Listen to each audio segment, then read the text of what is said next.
Hey guys, Iman here. First of all, I told myself when I started this channel that if I ever made it to 500 subscribers, that I would make a video introducing myself and answering a few questions. And you guys actually got me to 500 subscribers, so...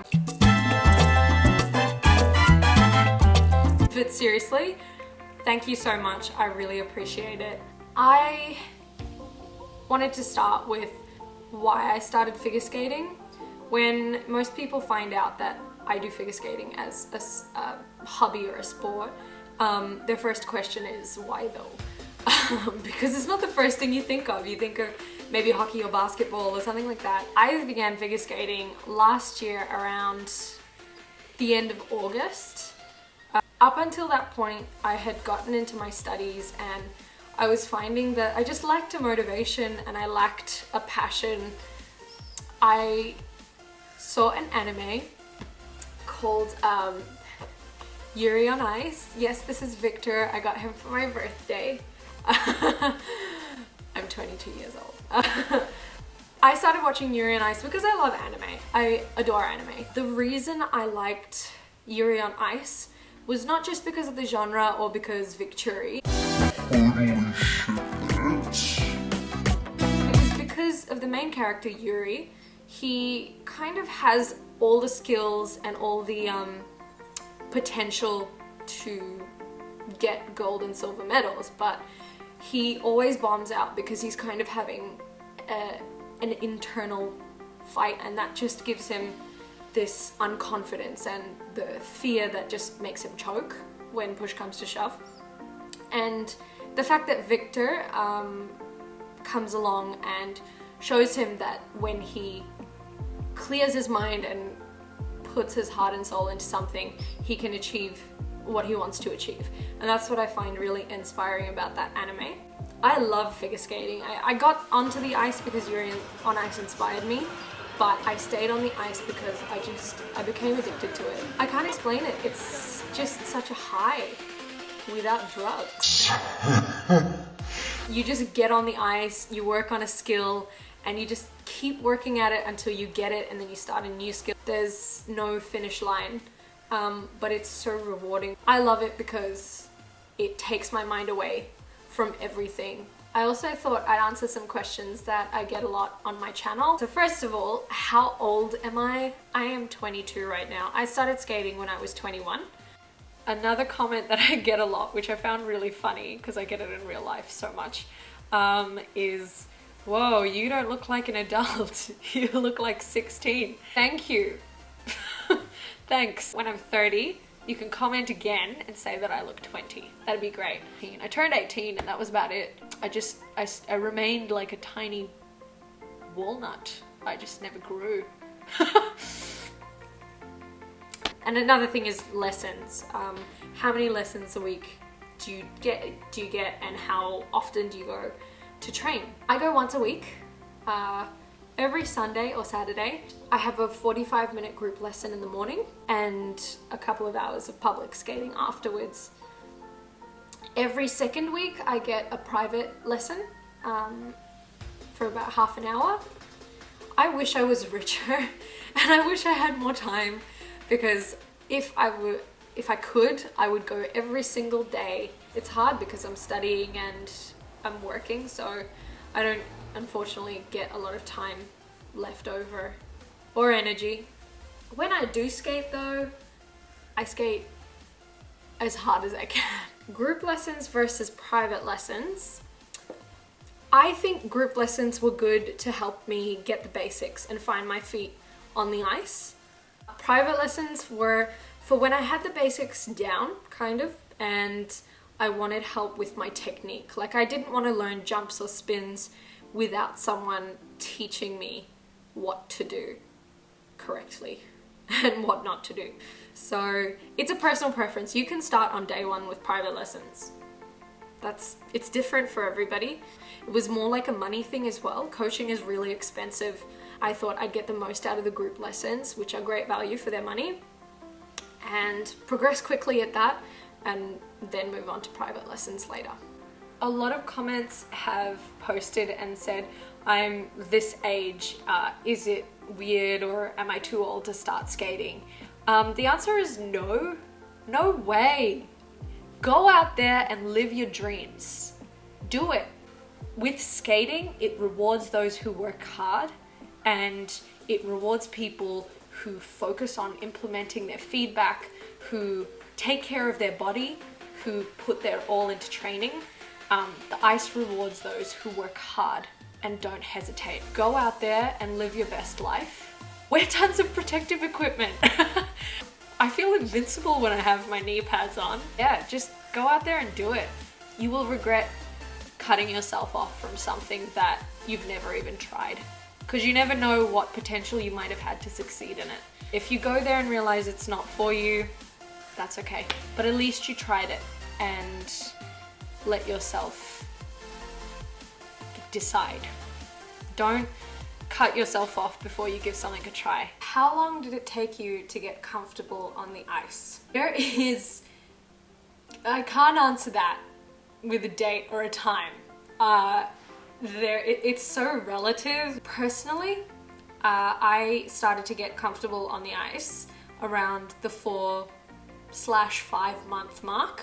And I define comfortable as when I got on the ice, I wasn't thinking, oh my God, do not fall, do not embarrass yourself. That unconfidence, that shakiness and the hesitation, that kind of passed gradually. Sometimes I still get hesitation when I step on the ice. I just step on and my legs are shaky, and I just catch my picks all the time. I do that. I still do that. Literally 3 weeks ago, I was power stroking down the perimeters of the rink, and I got to the edge and I wanted to stop at the corner to take my scarf off and put it on the barrier. And I just forgot to stop. I literally just kept going. I put my leg down, but I didn't connect with the ice, and I just smashed into the barriers. It was so embarrassing because everybody else was lacing up and waiting on the side for the lesson. You just hear this.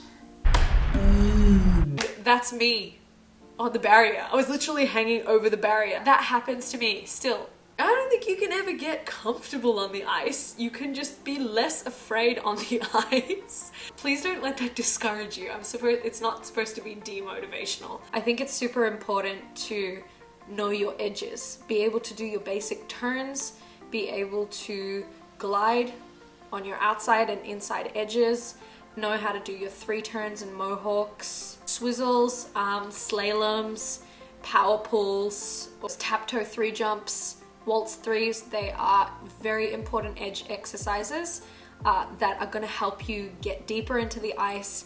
And the deeper you get, the better the grip you have on it, and the less unstable you're going to feel.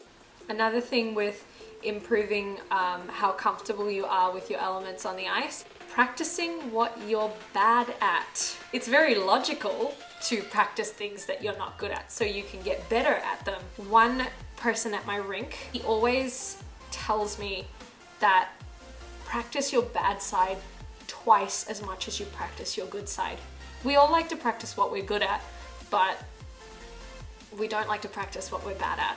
Whether that's because we don't want to embarrass ourselves or we just feel discouraged after doing it, make that bad side your new good side. You just find your feet. One day you go on and you stop doubting yourself. Instead of going on and thinking, oh my God, don't make an idiot of yourself, you're thinking, what skills do I want to nail today? What do I want to try and work on? What do I want to get consistent? You just have other things you're focusing on. It doesn't happen overnight, but it comes. What skates do I have? Jackson Mystiques. And they have a Mark II. You'd think I know after this long. They have a Mark II blade. My boot size is about a 5. I have had these boots since I began, have not changed skates. I don't even think they're supposed to be used for jumps. Honestly, I do loop, loop, loop combinations on this. I've also gotten a couple of questions on how I decided to choose my boot. I am not an expert, so please don't take my word for this. But in my opinion, your boot choice depends on your weight, your foot shape, how often you skate, and the difficulty of the elements that you're working on. Yes, it would be great if we could all buy new skates every time we progressed and leveled up, but shelling out that kind of money is not easy. For me at least. Just for me maybe. The higher the stiffness, usually the longer it takes to break in. And if the stiffness is too high for your feet to work with, you might be in a lot of pain trying to break them in. Because I only skate once a week, and I have small feet, I like to think that I'm light. I think these have lasted me well beyond what they're recommended to last you for. I chose Jackson's because they have a wide toe box and I have really wide feet. So this was perfect. Otherwise I felt like my toes were getting crushed. I have very high arches too, so I just felt like this boot supported me just a little more on that inside of the foot. It has a lot of padding around the ankle, and that's exactly what you want when you're starting out, is a lot of stability.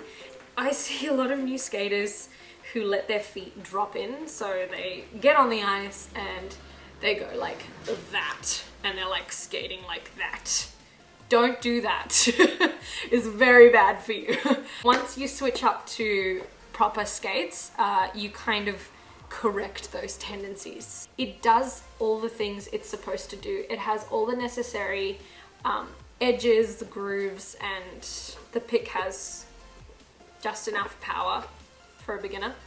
Another question I get is about protective equipment. I think I'm gonna make another video about it, maybe a video on what I wish I'd known before starting figure skating. I make my knee pads, you can see those. You can basically put them together with socks and tuba grip and stuff like that. For the balls of my feet, I use these thingies.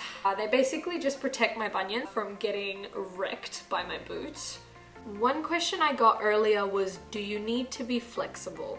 It's certainly an advantage if you're flexible. You can make spirals, which are generally quite simple, look very pretty. Yeah, it helps. It always helps. And being flexible, you have less of a risk of injuring yourself if your muscles are limber. Did I say limbo? I meant limber. Limbre. There are a lot of skaters that I admire. To name a few: Evgeny Plushenko, Oksana Bayul, Johnny Weir, Yuna Kim, Yuzuru Hanyu, Ashley Wagner, Wakaba Higuchi, Insu Lim, Nathan Chen, Tanya Harding, Scott Marr and Tessa Virtue, and the list kind of goes on. Okay, so I didn't intend the video to become this long, but thanks so much for watching and thanks for all of your support. I'll be working on getting some monthly updates and some more content out to you soon.